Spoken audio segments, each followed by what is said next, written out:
You're listening to the Night Demon Network. Go to nightdemon.net/subscriber to unlock more exclusive content.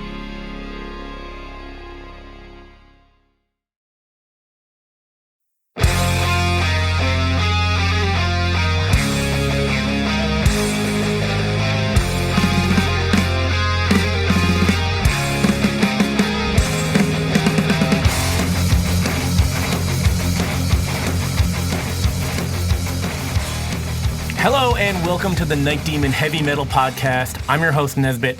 So in 2011, Night Demon formed. 2012 is the year that Night Demon really comes alive and starts to gain some momentum, leading up to 2013, the year when the band really explodes on the scene. So this is Night Demon, the early years. Lost in the dark, between heaven and hell. Inverted crosses on the wall. A fallen angel comes up to you. Says, follow me, your master calls. His name is Satan. He rules the underworld.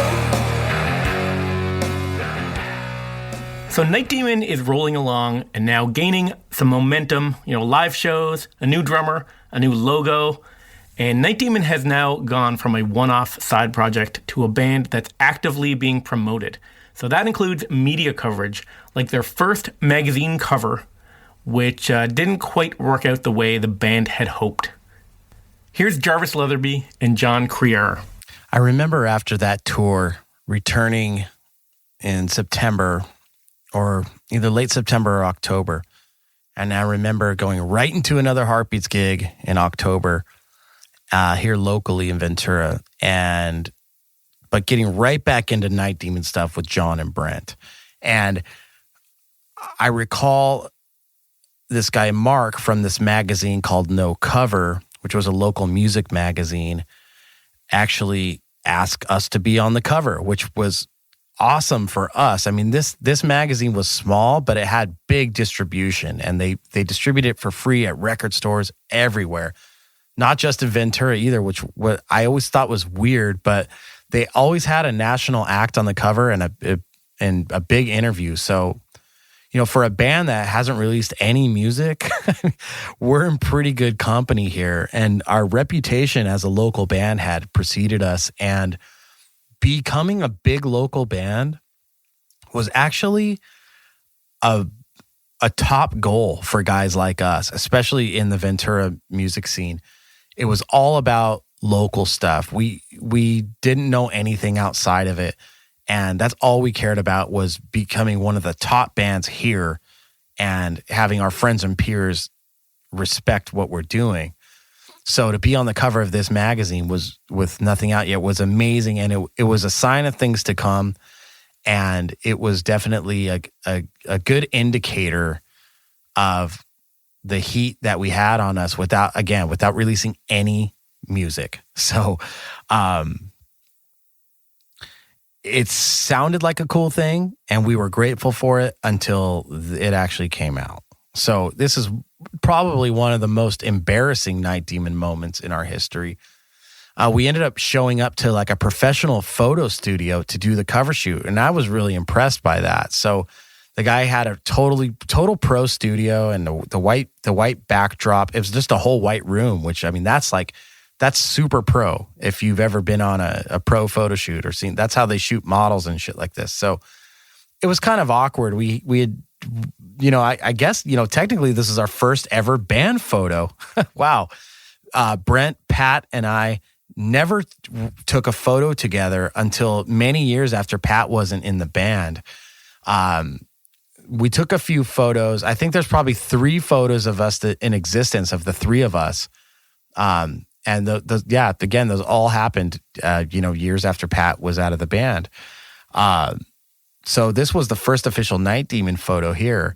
And the guy sent us a proof sheet, which had, I don't know, maybe 20, 30 of the best photos. And so we could go in and select them and actually select the cover photo, which I thought was really cool. So we decided on one And he actually ended up using a different one, which I don't really mind. They're so similar. But what I do mind is what ended up happening to the photo. So, I don't know if I could even describe it. But basically, he photoshopped the shit out of it and tried to make us all look like zombies.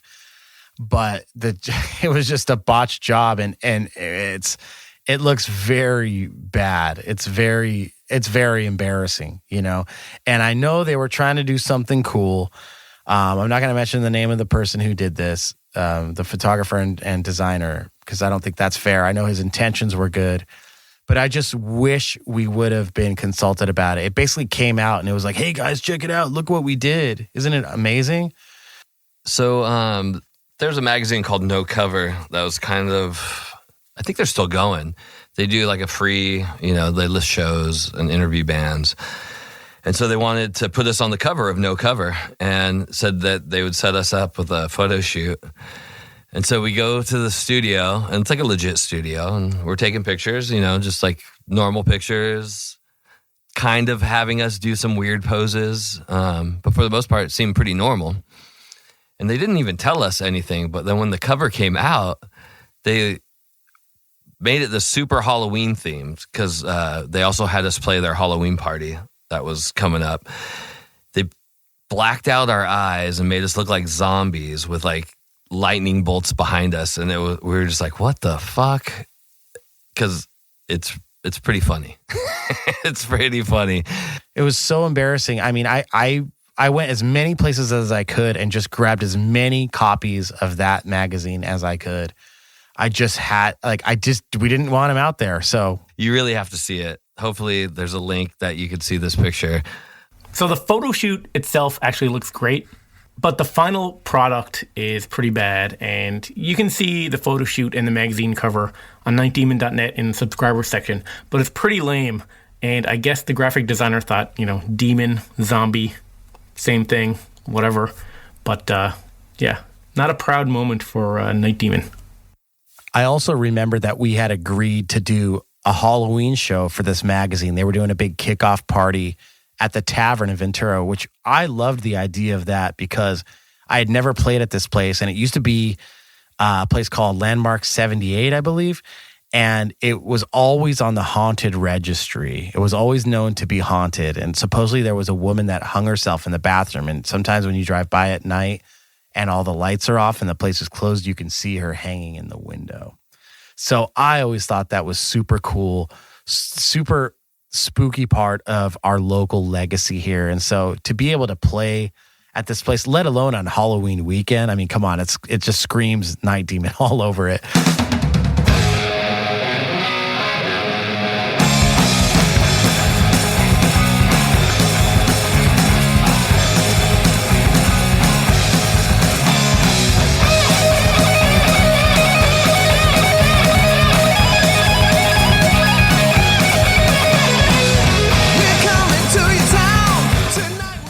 The shitty thing was that they charged like $25 at the door. So all of our friends we just kept telling them, don't come in, don't pay the money. I remember my dad and my stepmom were there. They paid the money. So wander in the dark because we will find you. Beware of our fight 'cause we are the Night Demon. Night Demon.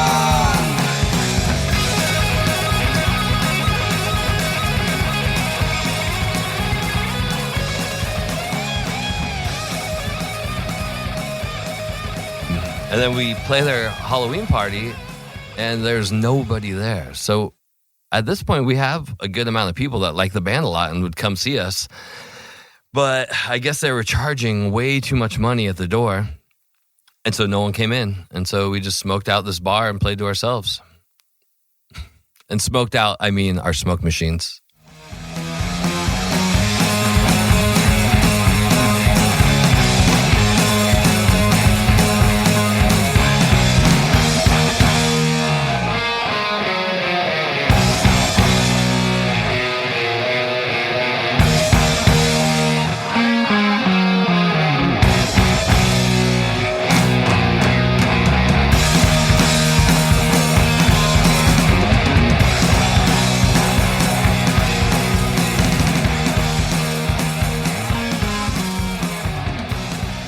But I remember New Liberty was also on that show, so that was cool.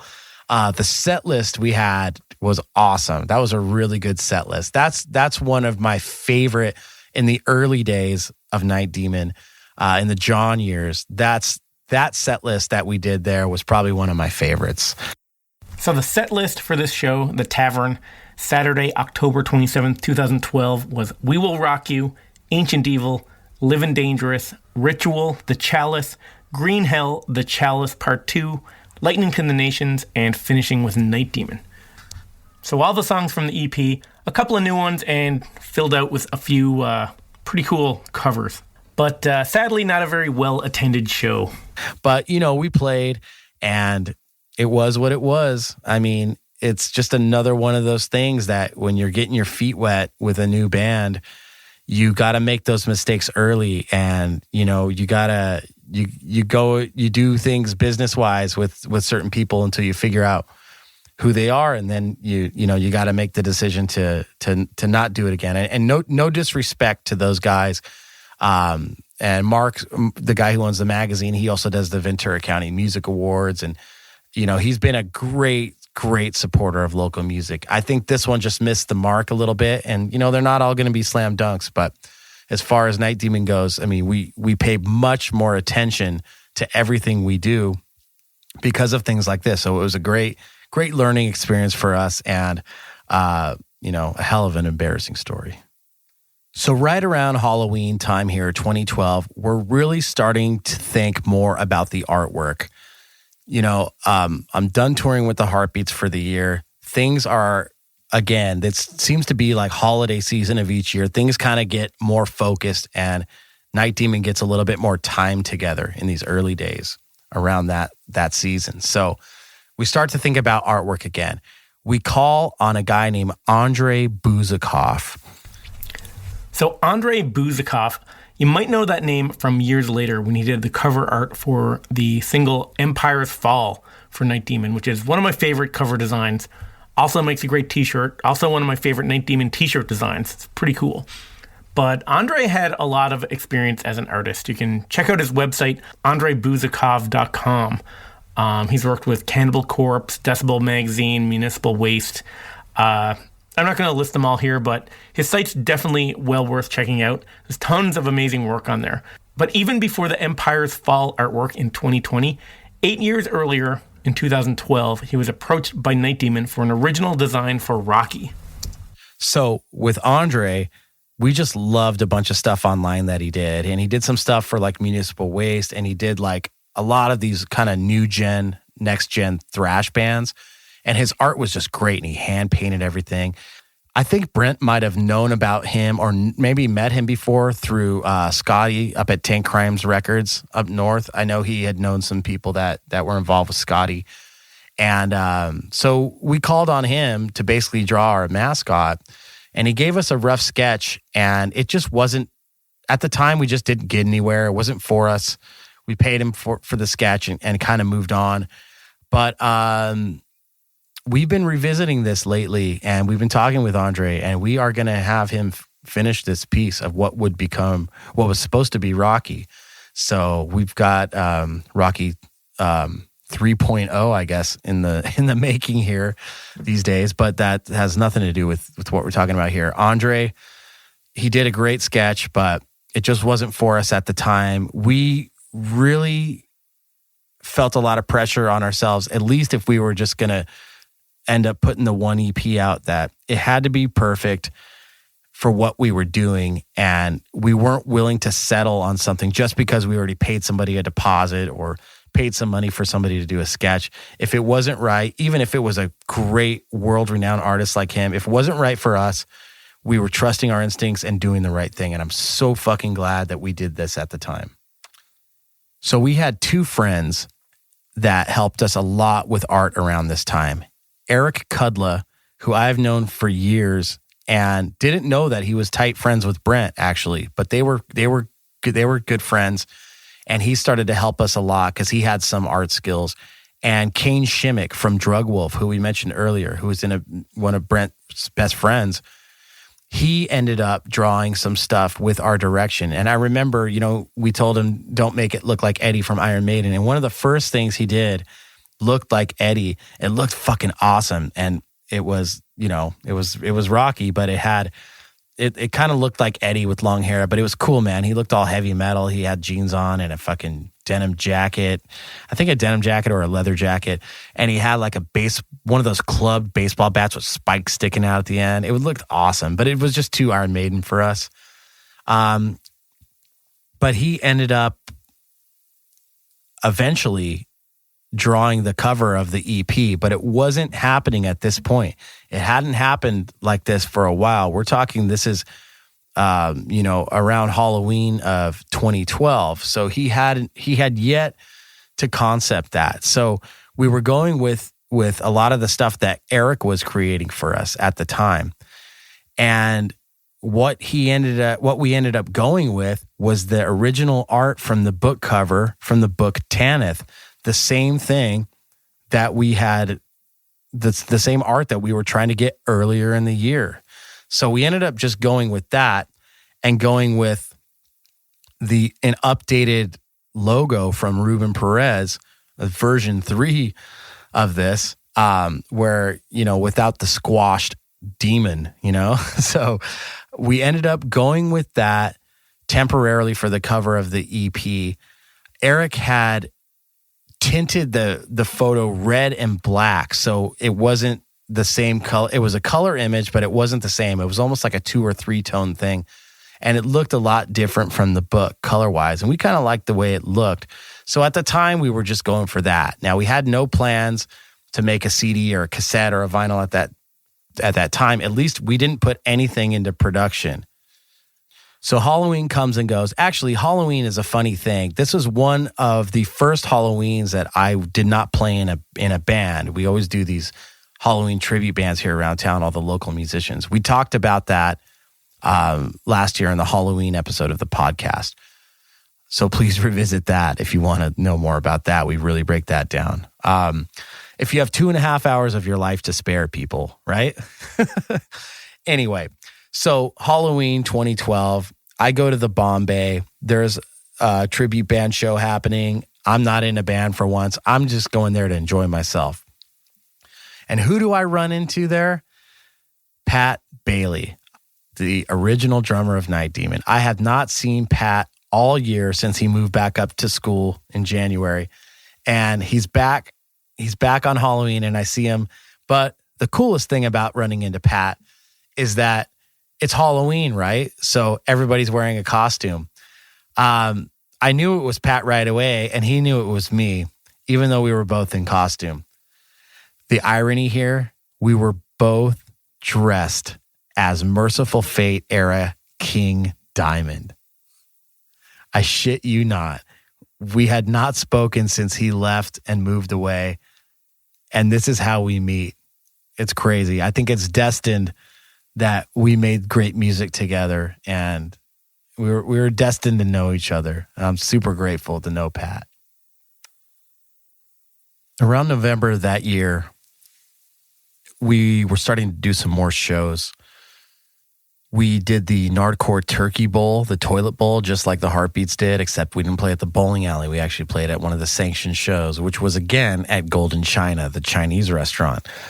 This Nerdcore Turkey Bowl show is memorable for a few reasons, and there's pictures of this in the subscriber section on 9demon.net. But John Criar actually played the show in a neck brace. Along the way, we were playing shows, and I got in a car accident with John Scheimer and a bunch of people in the car. We were going to, I think it was Point Break Live, where they do this whole Point Break thing in LA, and it's an interactive with the crowd, and it's super fun. It was his wife's birthday, and we're driving down a ton, like probably 3 too many people in this huge like Lincoln Continental town car. And they had just moved, and the trunk was full of books, like completely full of books. There had to be a couple hundred like books in the trunk of this huge car. And we're driving, and anyone that knows the like driving the 101 on a Friday night knows it sucks. We get right into the valley, maybe like right off of Balboa, and this car just bam, rear ends us going super fast. If those books weren't in the back, it would have been a lot worse. There's books all over the freeway. I was at where the car kind of hit from the back left side, and I was sitting in that back left seat. So I kind of took a lot of the brunt of the hit along with the books that were all over the freeway. And it put me in a neck brace, and we had shows booked, I think, maybe the next week. And, you know, I just went out there and played shows with a neck brace on and tried not to bang my head as hard as I could, because I usually get my head going pretty hard when I'm playing drums, especially fast parts. And, you know, you got to do what you got to do. You can't cancel a show because you're in a neck brace. Another thing about these shows that November is that John Criar had gotten into a car accident. Yeah, it sucked, man. I mean, I'm glad he was okay. We've all had our fair share of injuries through the years. But yeah, he was going down to some show in LA with some friends of ours, and somebody hit the car, rear end of the car, but he was in a neck brace. He had to wear a neck brace. And I'm talking like, this wasn't like a cool, like you get on Amazon, like fleece neck brace. You know, this was like fucking old school, you know, like big white neck brace of like guy is hurt, right? He got whiplash really bad and his neck was just fucked. But you know what? To his credit, he played the fucking gigs, and he was just straight headed with that neck brace on. He fucking played the gigs, and he just dealt with it. And that was just, it was incredible. It's something that I'll always remember, you know, but working hard. And that's, you know, again, this is the time where it's like, we're really starting to feel like this band can happen. Like we can do this band. Like this band could be important. This band can mean something for the people involved. And we all bought into that. And that's when you play a show or two with the fucking neck brace on. We did that, and we actually went down and played an amazing punk show in Santa Barbara, or actually Goleta, at this place called The Hard to Find, because it is hard to find.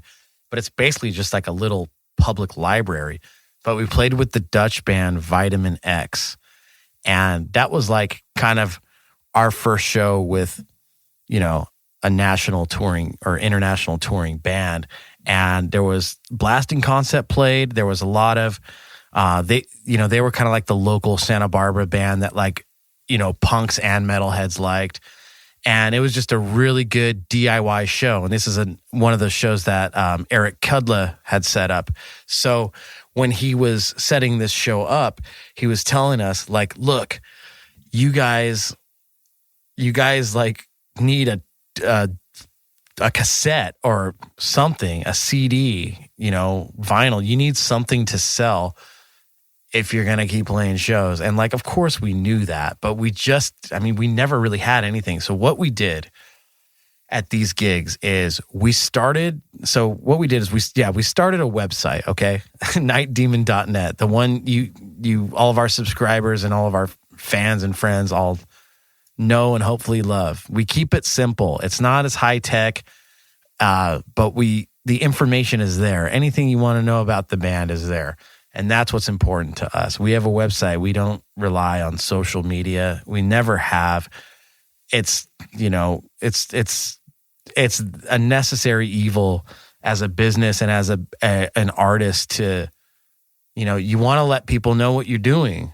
If you don't let them know, they don't know you're doing it. You know, why are you doing it? You know, so it is a, I don't even know if I would consider it a great promotional tool anymore.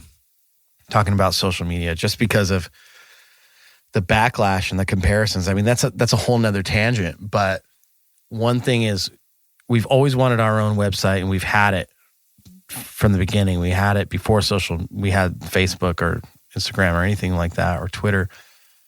And we still do. There has to be a central hub for the fans to go to that's controlled by the band, where we don't have to adhere to anybody else's policies, or if a company wants to change their platform or the way it looks and all this, or the way that you can engage, which they have, you know, we want to have control over what we put out ultimately. So having a band having their own website, I mean, is something that, I feel is totally necessary. I don't know, a lot of bands don't do it anymore, but because they just rely on those social platforms. But I'm proud that we have it, and I'm proud of all the content we could put on there, especially for the subscribers, all that stuff in the back end. It's amazing to have somewhere to put all of this stuff for all of you guys to check out. I mean, all of you guys are a part of all of these stories. So there has to be, there is so much documentation of this stuff. And I'm so grateful that people find us this interesting to document it.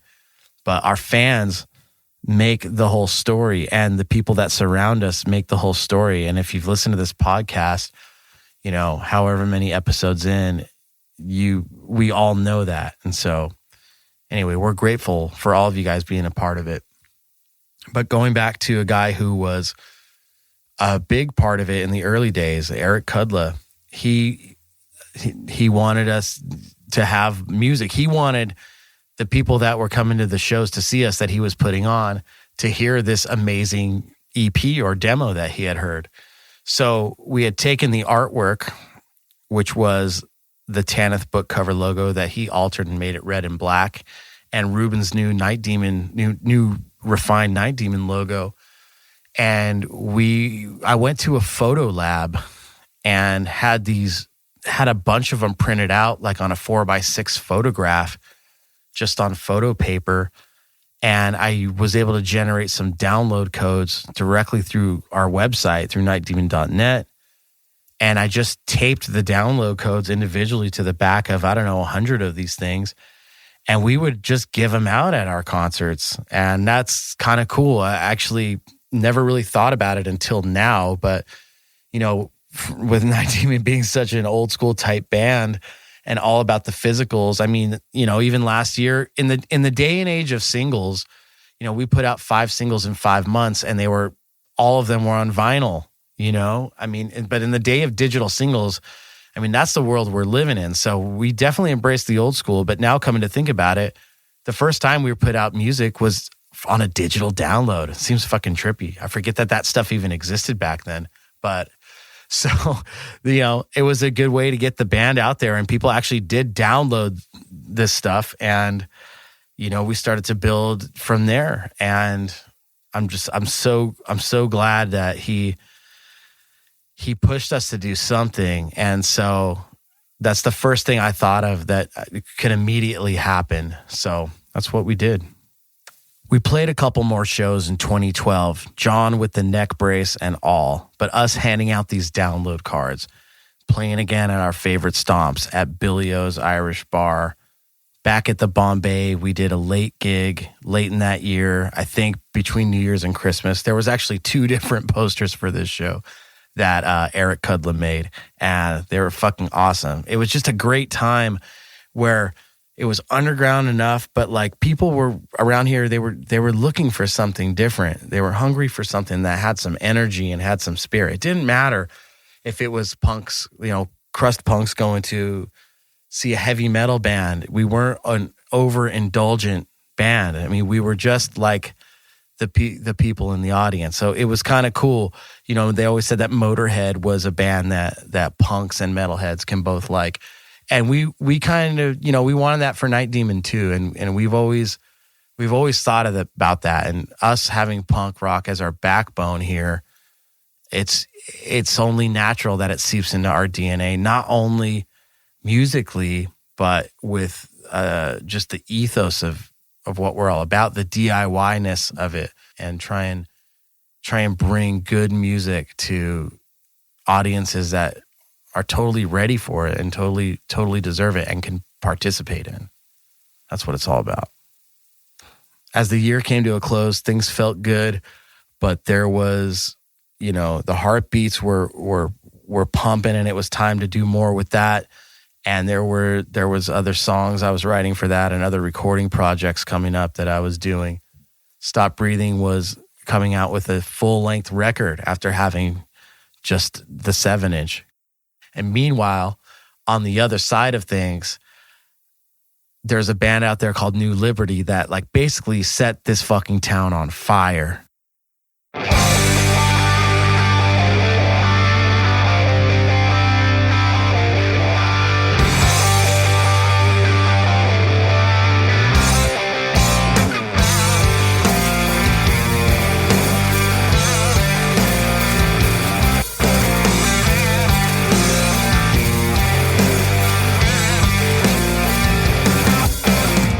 So yeah, the New Liberty was like a whirlwind of crazy rock and roll life. You know, it was the first band that I was in that I really did it all with. First band that I fronted as a guitar player. First band I was in with I was the sole guitar player. First band I was in since my early days in high school, where I got back to my roots as far as, you know, hard rock and metal go. As far as my playing goes, you know, I was doing a lot more soloing in this band that I had in any bands in the past for a while. And it was just a overall kind of team and gang vibe, you know. We fucking, like I've said before, you know, we were living, breathing, eating, sleeping, shitting, and pissing this music. It was like when New Liberty was around in Ventura at this time, Ventura was like the Sunset Strip in the 80s. like it was a fucking decadent time. And it was too much going on. And I'm glad that I made it out of it eventually. But when it was happening, and it was fun. It was a really, really fucking good time.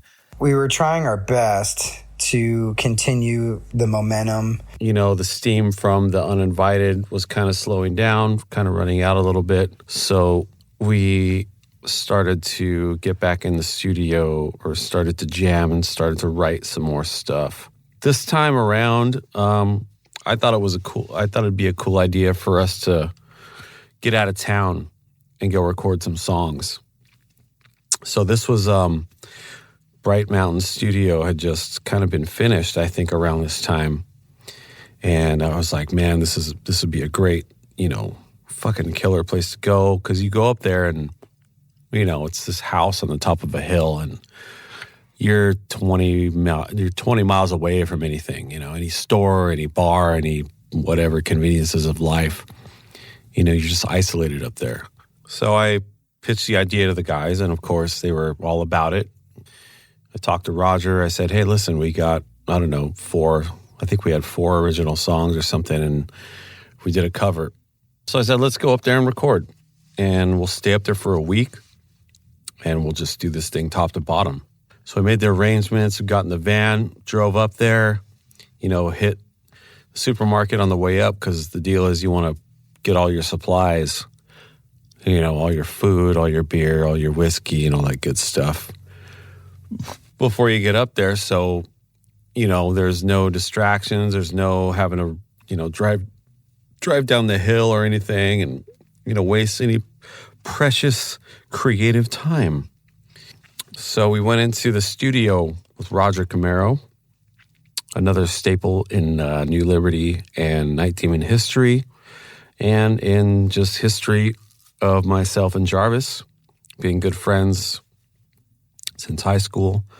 So that's what we did. It was fucking awesome. It was great. You get up in the morning, you know, make some breakfast, have some coffee, and get into the studio. I also remember Roger really being involved in producing the songs. You know, obviously we had them demoed. It was weird because, like, this batch of songs didn't feel as complete as the Uninvited songs did. You know, I think at that time, we were trying to figure out what our identity was and where we wanted to go at this point. You know, when we did the Uninvited, there was a certain vibe.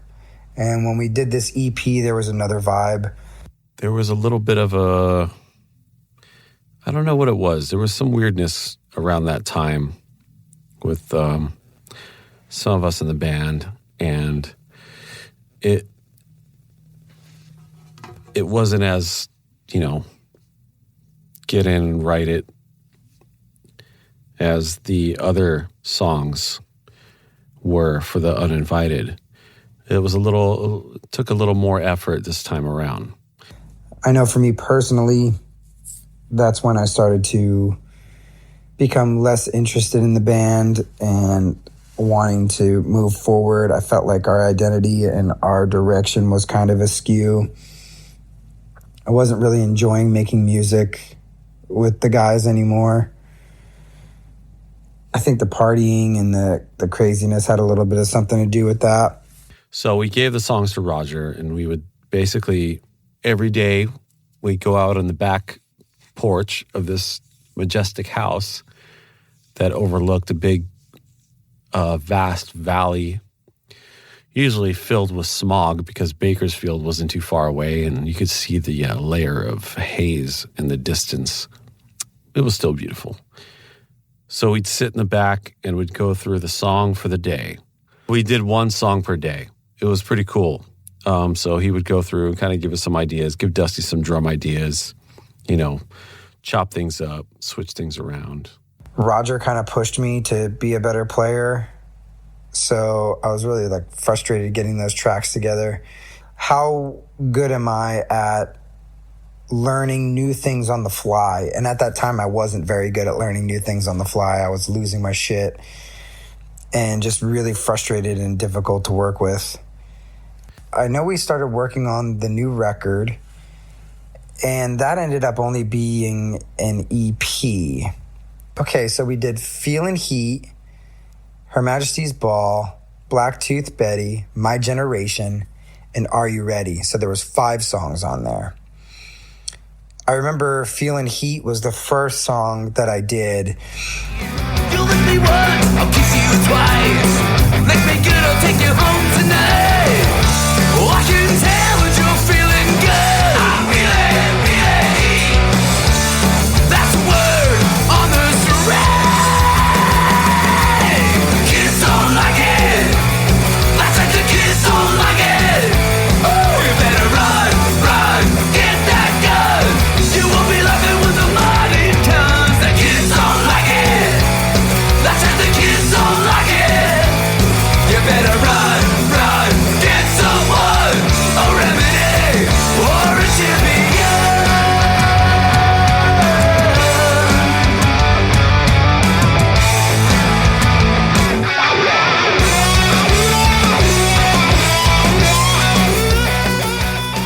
And Roger got our demos, and he basically dissected them and really went through the parts and really worked on the drum parts with me on the fly. So I had to kind of just add some kick stuff here. So it was a lot to maintain mentally. I think if I would have been in a better state mentally, I would have been able to soak it in a little easier. But I also don't think I was really that seasoned yet.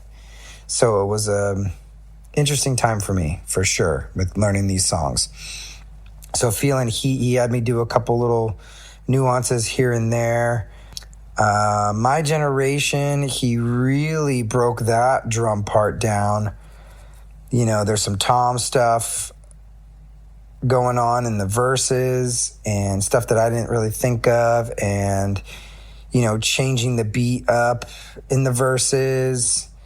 He had me do a lot of that on that song. Shine my shoes, sing the blues. It's my generation. My generation. As we're riding down the freeway. Oh, flying high. Living fast like you could. Everybody's watching. Everybody's watching. You better watch out.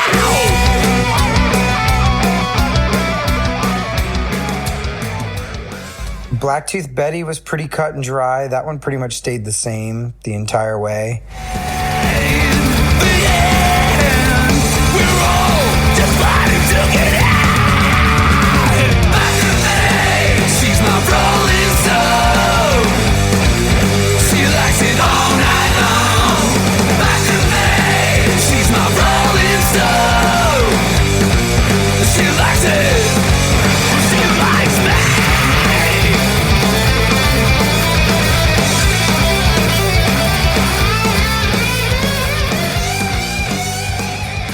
Her Majesty's Ball, that one I had to work on quite a bit. He changed a bunch of parts up on that. Ultimately, Roger's ideas made the songs better, and that's the finished product that you hear. And the Are You Ready cover of Thin Lizzy, we had a guest guitar spot from Rick Hunter, who was in the Thin Lizzy tribute with Armand, and he was also in the Leonard Skinner tribute with Armand.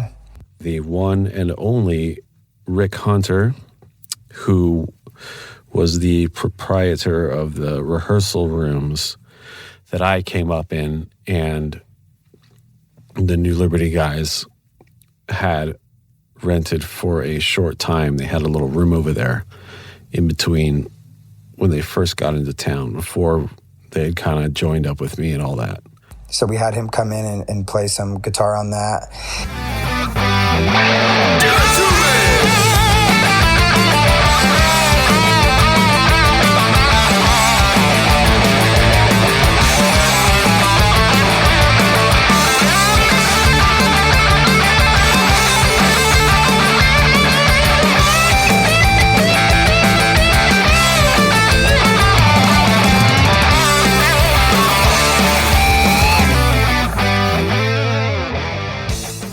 We ended up doing Are You Ready? Like, you know, Thin Lizzy never recorded Are You Ready live, or they never recorded Are You Ready in the studio. They only ever recorded it live. And we ended up doing the John Sykes version from when he was in the band. Has like a little drum solo section in there. It's faster tempo because Sykes kind of, you know, brought that energy to Thin Lizzy at the time. So we wanted to capture that with that song. So getting through those tracks was a bit of a struggle, but I do like the finished product of those 4 songs. I think they came out really well. So Armand and Dusty with New Liberty record this EP, but there's some cracks showing in the band. The vibe of the band is changing, and it was maybe amplified by the fact that at this exact same time, New Liberty was being filmed for the Give Me Liberty documentary, which was chronicling the New Liberty story. Give Me Liberty documentary, a good friend of ours by the name of Garrett Combs, he worked at our local watering hole called the Good Bar.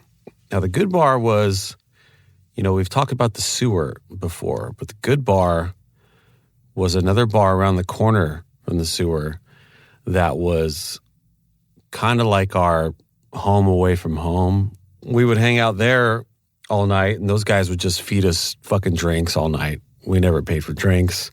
So one of the bartenders there, his name was Garrett, and he was a semi-pro photographer, film guy.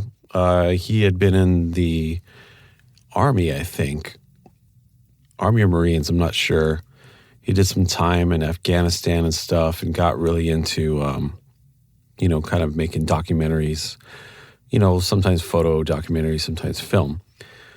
So he decided that he wanted to do something about the band because he really saw what we were doing. And, you know, it was really inspiring to a lot of people around here.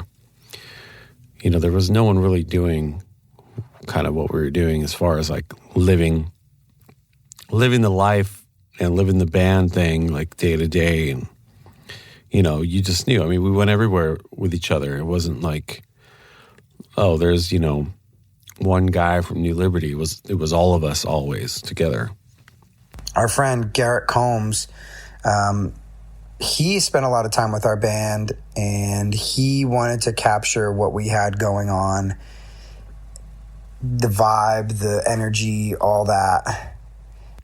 So he came out with us and yeah, just capture whatever he could.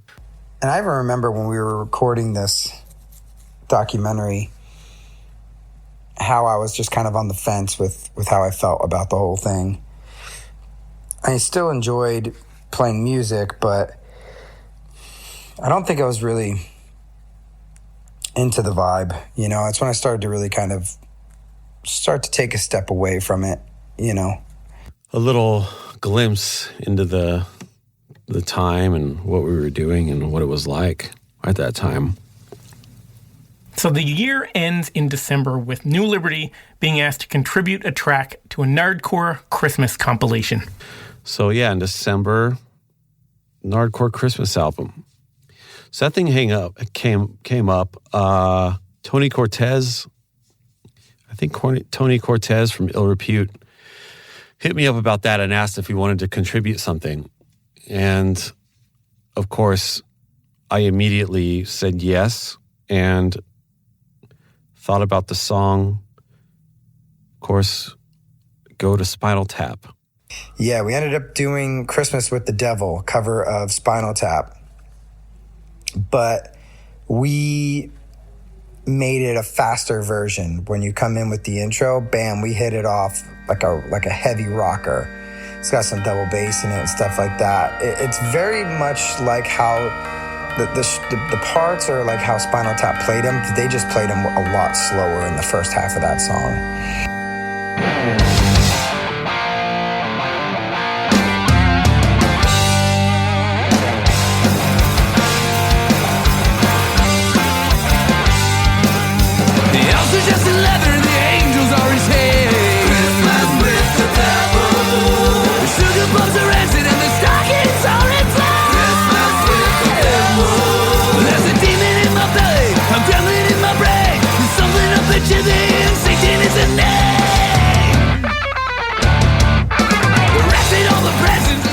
We recorded that here at the captain's quarters.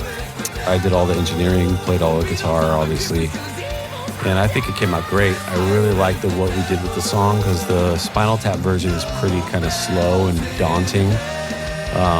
But we gave it the New Liberty kind of fuel kick. And I'm pretty proud of how that came out.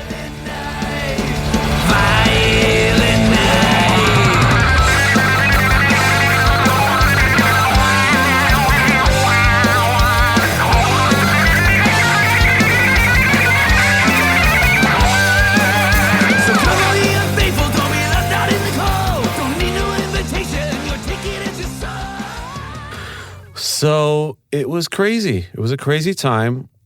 You know, the guys were still pretty much living in the motorhome. There was a couple girlfriends into the scene, so there were some places to crash and people to stay with. The motorhome, I remember it had to kind of get away from my place, and it found a new home downtown. So it was kind of still a little crash party pad. So that's what we were doing. We were recording. We were going out, you know, multiple times a week. We were playing, you know, as much as we could. And it just felt good. There were a lot of bands that were, I think, kind of got inspired by what we were doing. And the scene was just vibrant. You know, there was 3, 4, 5 places to play downtown. We were heading out of town, playing in LA. We were going up north, you know, doing stuff like that. And like I said, man, it was just, we're just living the dream. The end of 2012 really signified kind of a rebirth for me personally. You know, I had decided to stop bitching about my life and about the day job that I had, that I hated, and just realize that, you know, I'm the only one keeping myself here. I had a lot of doubts about myself. I had no skills to make it in the world. And, you know, rock and roll was my only passion. So, you know, at 30 years old, it's kind of hard to do that. It's usually the time when your peers are starting a family or already have one or are really quitting rock and roll. And for me, you know, I was about to go, no pun intended, full speed ahead back into it. So I made a plan to quit my job, and I told the guys in the band and worked it out with my job and restructured everything there, and actually had to hire 3 guys to take my my position there. But I mean, that's how hard I worked. And I wanted to put that kind of hard work into Night Demon and make our dreams come true, not somebody else's dreams. You know, there were dreams that we had, and there were dreams that our future fans had of having a true heavy metal band that they can rely on, that a band that they could take the journey with. So that's it for 2012, and that's it for this episode. So next week, we move into 2013, which is a huge year for Night Demon. Physical release of the EP, record contracts, music videos, huge tours, an album worth of new material, and a major band lineup change, all coming in 2013. As always, be sure to check the subscriber section for bonus content, the trailer for the new Liberty documentary, set lists, the Zombie magazine cover, images from the early days. Until next time, this is Nesbitt, signing off.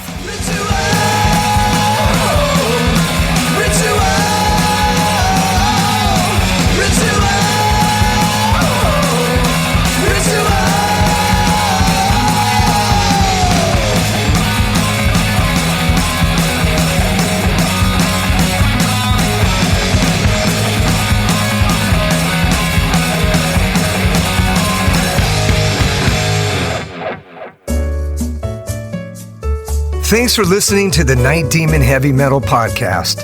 Head over to nightdemon.net, click on the subscriber tab, and sign up to access exclusive weekly bonus content. If you would like to donate to support the Night Demon Heavy Metal Podcast, you can do so through PayPal at paypal.me/nightdemonmetal. Additionally, if you have not already done so, please subscribe, like, rate, and review the show on iTunes or wherever you listen to podcasts.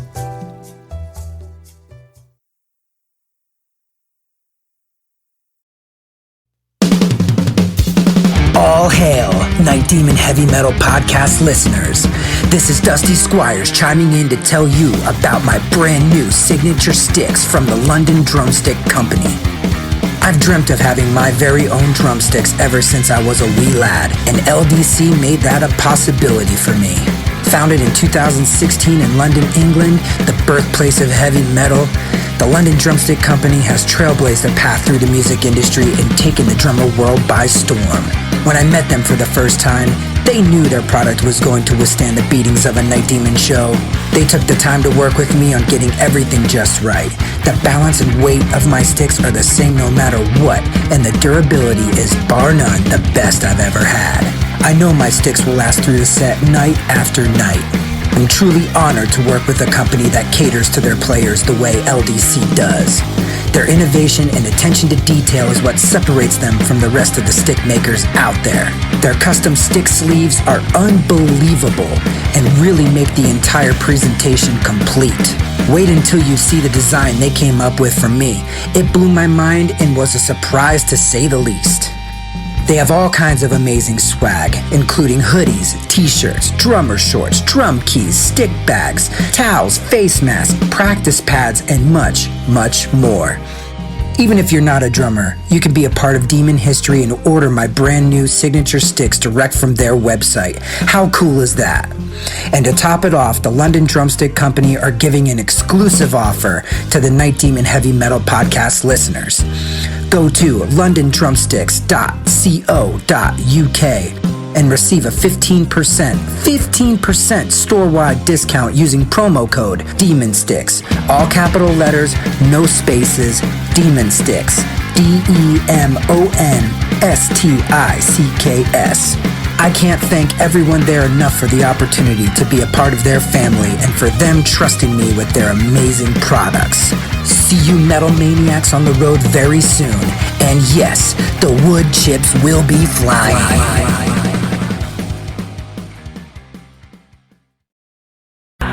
Greetings, boils and ghouls. This is your comrade, the Crypt Keeper here, reporting dead from the sanctuary of the strange. Tonight's macabre myth is a fright-filled feature, one overflowing with monsters, madness, and magic.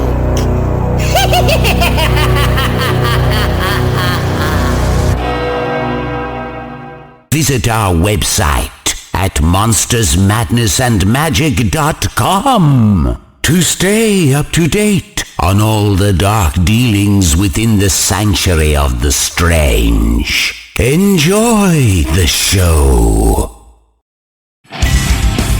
Hey Metalheads, I'm Mark and I host the Metal Forge. Let me tell you about the show. The Metal Forge features the best underground metal from all over the world. We spend every week with a different artist with interviews, in-depth conversations, and most of all, the music. We also feature audience interactivity where you can submit your questions to the upcoming guests. New episodes are out every Friday at noon Eastern Time at metalforgeradio.com or wherever you listen to your podcasts.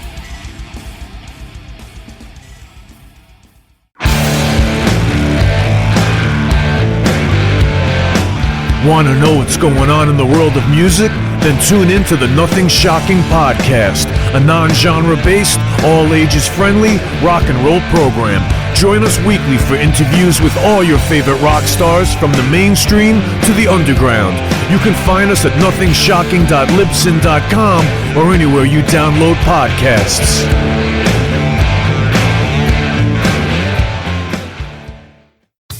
Okay, metalheads, you've been complaining that there has not been a channel that plays all of the heavy metal videos from past, present, and future for years and years at this point. Well, that time is over. Heavy Metal Television is back. HeavyMetalTelevision.net is the website. Go there. You can see videos playing 24/7, 365, all the time, all the best from the old school, the new school, and everything in between. Check it out, HeavyMetalTelevision.net. It is where the metal is.